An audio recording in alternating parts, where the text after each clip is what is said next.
Olá! O programa Saúde e Consciência dessa semana conversa sobre saúde nas urgências, saúde e consciência no atendimento de urgência. Para falar sobre esse assunto, eu recebo hoje aqui no estúdio o professor Washington, enfermeiro, especialista, coordenador da pós-graduação de urgências e emergências. Como será essa pós-graduação? Nossa pós-graduação vai ser em assistência à urgência e emergência. As aulas vão ser ministradas sexta-feira à noite, das 7h30 às 10h30, e no sábado de manhã até às 1h30. Os professores são alguns daqui da região e alguns aqui da cidade mesmo. Essa pós-graduação, ela vai então ser quinzenal, sexta e sábado? Isso, quinzenal. E sábado ela vai funcionar como as demais, que eles estão fazendo semipresencial, à distância, o módulo da tarde? O módulo da tarde à distância, 20%, né? Uhum. E é isso, você acha que isso facilita para o profissional poder participar? Sim, facilita bastante, porque assim, a gente sabe que a maioria de quem vai fazer essa pós é o quê? São alunos, são profissionais, então assim, é difícil você às vezes sair da sua cidade, se deslocar para cá, para fazer isso aí no dia inteiro, né? Então assim, eu acho que facilita bastante, maximiza bastante o tempo ali do aluno e da aprendizagem. De uma maneira geral, não nada assim específico, as disciplinas dessa pós-graduação vão estar direcionadas a que áreas? Todas as áreas de urgência, né? Tanto que a nossa pós é de assistência, urgência e emergência. E é só para enfermeiro? Não. Então assim, qualquer profissional da área da saúde, né, com graduação, né, ele vai poder fazer esse curso. Quando nós pensamos em realizar essa pós, a gente pensou nisso aí para a gente poder maximizar assim, os profissionais da área de saúde, para que eles pudessem ter uma melhor visão sobre urgência e emergência. Tanto que as aulas vão ser bastante dinâmicas para que isso ocorra. Alguns desses profissionais atuam no setor de urgência e emergência, como o SAMU, pronto-socorro? Isso, nós temos profissionais que atuam no SAMU, no IML, em UTIs aqui da cidade, temos cardiologistas, então assim, médicos, enfermeiros. Então assim, são profissionais que realmente entendem do que estão falando ali, que vivenciam aquilo na prática, que eu acho que é o mais importante para o aluno, porque se você não tem algo para passar na prática, é difícil você conseguir conciliar isso aí, só com teoria. É até uma questão que a gente sempre conversa com os profissionais que ministram a aula, é muito mais acessível que o profissional tenha já uma passagem pelo serviço, né, para ele vir para a docência, porque senão ele não tem experiência para contar, não é verdade? E o acadêmico, o aluno de pós-graduação, o acadêmico de graduação, é interessante para eles conhecerem esse relato de experiência, né? Porque a gente observa que o quê? Uma coisa é você ver um livro e analisar ele, outra coisa é um paciente, porque o livro, você pode fazer o exame físico ali, ele vai ser sempre o mesmo. Agora, cada paciente que você faz, você vai ver o quê? É um exame físico diferente, é um exame físico que você tem que direcionar por causa da patologia. Então, assim, você vai diferenciando isso aí para você poder fazer o quê? Conciliar a prática com a teoria, que muda bastante de um paciente para outro. Além dessa questão, também há a preocupação de ter professores, pelo menos a exigência que existe, né, tanto da universidade quanto do MEC, professores que, além de terem experiência no serviço, que também tenham titulação. Sim. Aqui na nossa pós a gente tem mais professores mestre e doutores do que especialistas, por exemplo, que é um dos pré-requisitos, né? E a gente pensou nisso em relação ao quê? A conciliar os melhores professores com os melhores currículos também. E entre alguns professores, a gente não vai conseguir lembrar o nome de todos, acredito que você não vai conseguir, né? Sim. Mas assim, eu soube que o professor André, que é enfermeiro e é Sim. doutor em enfermagem, ele vai ministrar a aula. Sim, professor André, professor Emerson. O Emerson Cambeck, que também é doutor, né? Sim, farmacêutico, também né? Farmacêutico. Nós temos quem? O enfermeiro Anderson, que está no SAMU. Enfermeiro Anderson, a enfermeira Maristela. Nós temos médicos como o Dr. Kelson, Dr. Gilberto Lopes, assim, uma gama bem grande realmente de profissionais que atuam, né, nessas áreas para a gente poder dar um melhor para o aluno. E vai ter alguma atividade prática ou não prevê? Isso aí daí depende do professor, tá? Tá aberto para ele fazer, assim, o plano de ensino é dele daí. Ele que vai decidir se vai ter ou não algo prático. São quantos meses de aula? 18? São 18 meses. São 20 parcelas, o parcelamento, Isso. o tempo do curso são 20 meses, por causa do Isso. trabalho de conclusão. Vai ter também TCC, Sim, artigo? vai ter o trabalho de conclusão de curso. Que os alunos temem tanto, né? Temem tanto, mas assim, é algo que só engrandece o aluno. Porque ele estuda a fundo algo ali para ele apresentar, então assim, aquilo ali é um conhecimento que ele adquire e não perde. E em relação a descontos, alguma situação especial, ele também segue as mesmas situações das demais especializações? Sim, os egressos têm desconto, né, de anos anteriores também, né, um pouco menos, mas continuam. Os egressos são 20%? 20%. E de anos anteriores, se não me engano, é 10%. Isso para facilitar que o egresso faça o quê? Ele termine a faculdade e já comece o quê? Uma especialização, que é isso que vai diferenciar ele no mercado. Né? Porque assim, experiência a gente sabe que ele não tem porque ele acabou de sair da faculdade, mas assim, já é um ponto positivo no currículo dele. Já vê que ele é uma pessoa que ele saiu da faculdade, porque quando a gente sai da faculdade, a gente tem aquela mania de achar que sabe tudo, né? E na verdade, o primeiro dia que você não estuda é o primeiro dia que você está desatualizado. Então, quando você está fazendo uma pós, você está fazendo o quê? Se atualizando dia a dia, que é muito importante. Você colocou que o enfermeiro não, o profissional, né? Ele sai da universidade sem experiência, mas são aqueles que se acomodam, né? Que não é o seu caso, que eu sei que você fez estágio voluntário, né? Fiz estágio voluntário. Fiz estágio voluntário durante 6 meses. No Hospital Norospar. Isso, eu não consegui, trabalhei durante a maioria do curso, então assim, no último ano eu me dediquei exclusivamente ao curso. Então assim, era a oportunidade que eu tinha de aprender, porque eu achava assim que o conhecimento que eu tinha era pouco. Então eu falava, vou me dedicar e fui indo. Depois terminei em dezembro, dia 5 de dezembro eu terminei o estágio. Dia 28 de fevereiro eu comecei a trabalhar no hospital. Lógico, passei pelo processo seletivo, prova, tudo, mas assim, eu acho que contou no dia da minha contratação. Eu lembro que a minha futura chefe chegou para mim e falou, olha, eu preciso de alguém para trabalhar à noite, eu preciso de alguém que tenha experiência.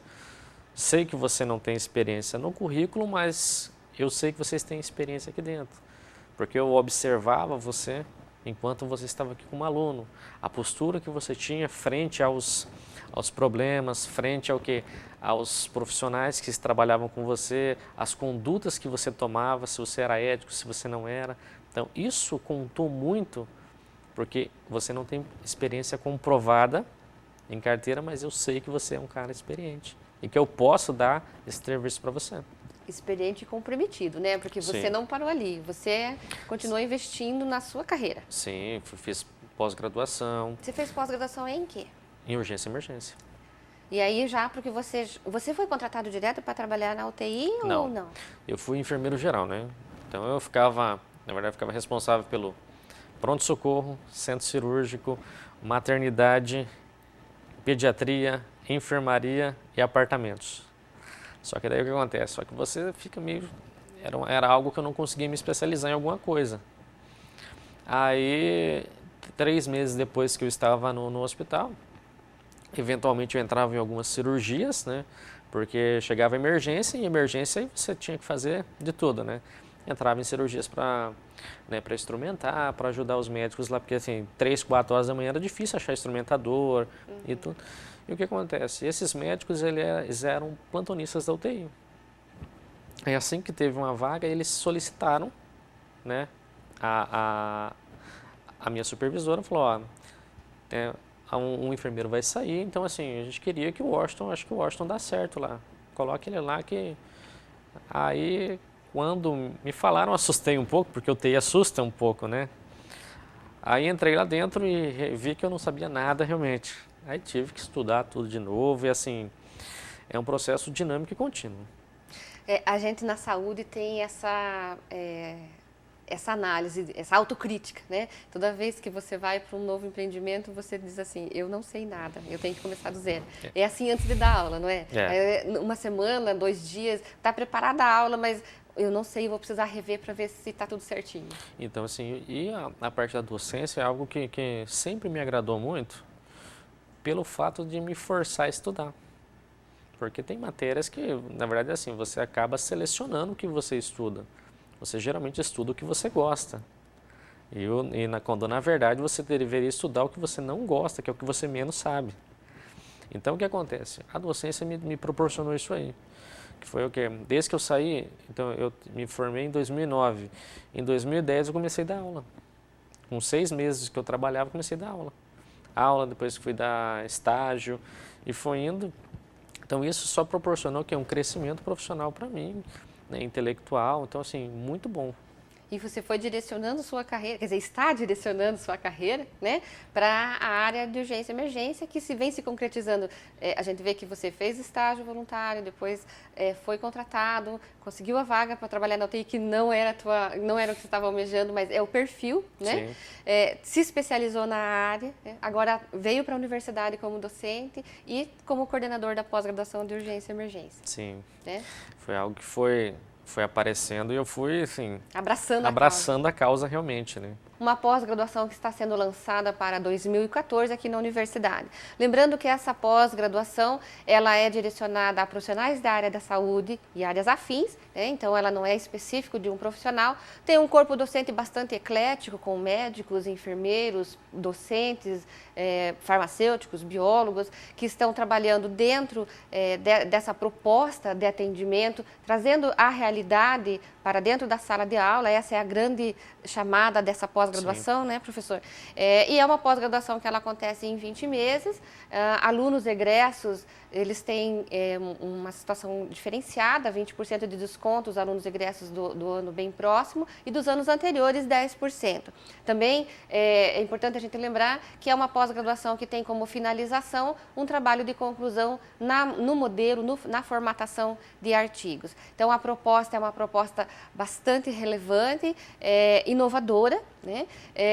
Quando você lança uma pós-graduação com profissionais que atuam no serviço, porque eles trazem a realidade e eles trazem dados, né, reais do que realmente está acontecendo nessa área de urgência e emergência. Eu estive recentemente participando de um curso que me pediram para falar que eu estava participando desse curso, lá no Detran, né? E eu vi, assim, uma série de situações de urgência e emergência, Washington, que são bastante chamativas, são situações que a gente vê por imprudência do motorista, por imprudência ou negligência das pessoas, situações de acidentes, de trauma, que alguns dá tempo de chegar no hospital e outros nem isso. Né? Então, assim, dentro dessas questões de urgência e emergência, de repente eu me deparo aí com uma vítima na estrada. Qual a primeira conduta? O que vocês aí na área de urgência podem estar recomendando para que não piore a situação do paciente, da pessoa? Bom, aí a primeira coisa que você, quando depara com um acidente na estrada, a primeira pessoa que você tem que pensar é você. Então, é isso que choca quando fala, né? Dizer, por que eu tenho que pensar em mim e não na vítima no momento? Porque, na verdade, assim, a vítima já foi acometida por algo ali. Você está ok. Você não tem nem nada que te acometa. Mas o que acontece? Você não pode colocar a sua vida em risco para tentar salvar dela. Então, a primeira coisa que você tem que fazer é o quê? Sinalizar o local para depois, se possível, se não tiver risco, você chegar e fazer a abordagem na vítima ali. Né? Controle cervical, chamar o serviço de urgência e emergência é muito importante. Né? Passar todos os dados que eles solicitarem. Hoje nós temos o SAMU aí, que veio para somar com o pessoal do CIAT aí, para essas intercorrências que acontecem. E assim, sempre pensar primeiro em você. Interessante que quando a gente vê uma colisão, quando vê um acidente de trânsito em locais públicos, aquela aglomeração de pessoas, né, e o desespero de quem quer socorrer. Então, na verdade, eu até já vi, você também deve ter visto, saiu aí em reportagens, de pessoas que são atropeladas, que chegam até a óbito, né, que na verdade ou era curioso ou era alguém que se queria socorrer. Né? E acaba morrendo ou acaba ainda agravando mais a situação do acidente por falta de controle e de conhecimento na hora. Sim, é porque a primeira coisa, o primeiro procedimento a ser feito é o quê? A sinalização do local. Sinalização do local, e se você não pode ajudar, não atrapalhe. Fique dentro do carro, não precisa sair, não vá lá ver, porque quanto mais pessoas estiver lá, pior vai ser se não estiverem ajudando. E se não tiver uma pessoa ali que tem essa visão e que passe isso para os demais, faz o que acontece sempre, que é o quê? É uma pessoa deitada no chão e 30 ao redor dela. Agravando mais a Agradando situação. mais a situação, não permitindo a passagem de oxigênio, dificultando o trabalho dos profissionais que vão chegar ali. Às vezes o bombeiro, o socorrista, ele vai ter que fazer o quê? Ele tem que pedir licença para o pessoal para ele conseguir passar. Nossa, mas isso é um absurdo. É um absurdo, e as pessoas, naquele ímpeto de eu quero ver o que está acontecendo, não pensam que eles estão atrapalhando ao invés de ajudar. E aquele que vai para socorrer, já que ele se propõe a socorrer, além de ter esses cuidados de sinalizar, né, chamar o serviço de urgência, de atendimento, se ele se propõe a atender, ele precisa pelo menos ter um conhecimento básico do que ele pode e do que ele não pode fazer, Sim, não é verdade? se ele se propõe a atender a vítima ali, ele tem que, na verdade, saber o que ele está fazendo. Tem que saber o que está fazendo e o que? Não se precipitar ali nas situações ali que vão acontecer. Porque às vezes o simples fato de eu mexer na vítima, se ela está sem controle cervical, eu posso fazer uma lesão irreversível, né? Pode fazer lesão irreversível, a forma com que você retira ela do carro.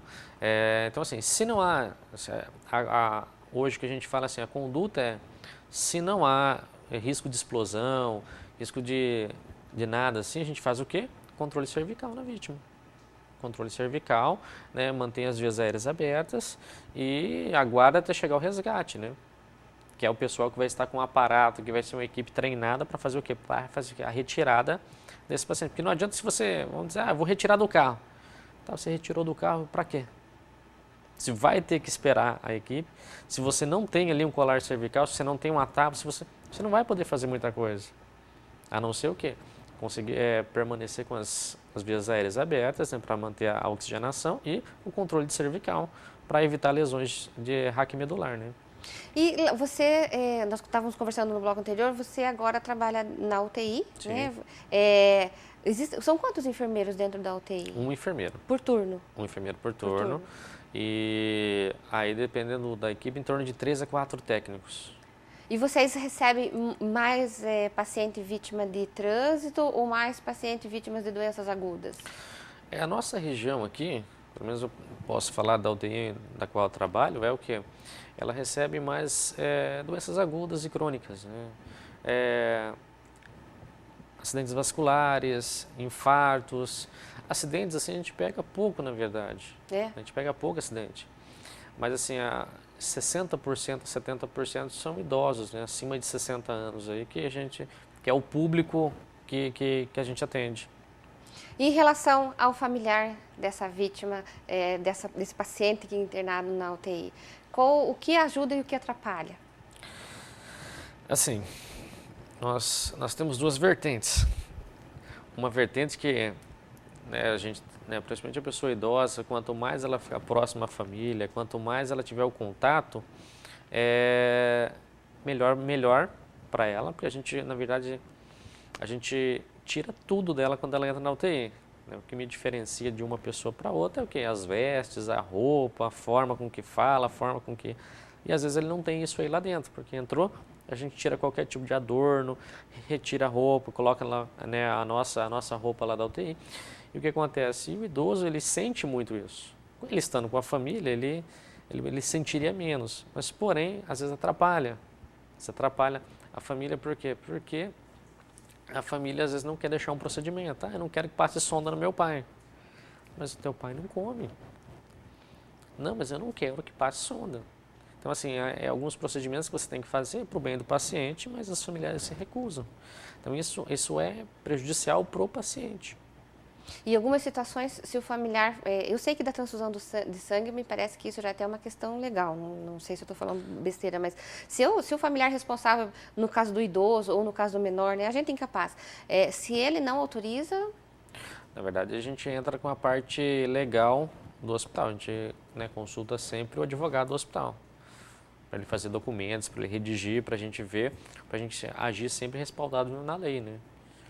Porque assim, tá ali dentro, a gente tem que prestar assistência, independente, né? A gente tem que prestar assistência, a melhor assistência possível pro familiar ali, para depois a gente poder fazer o quê?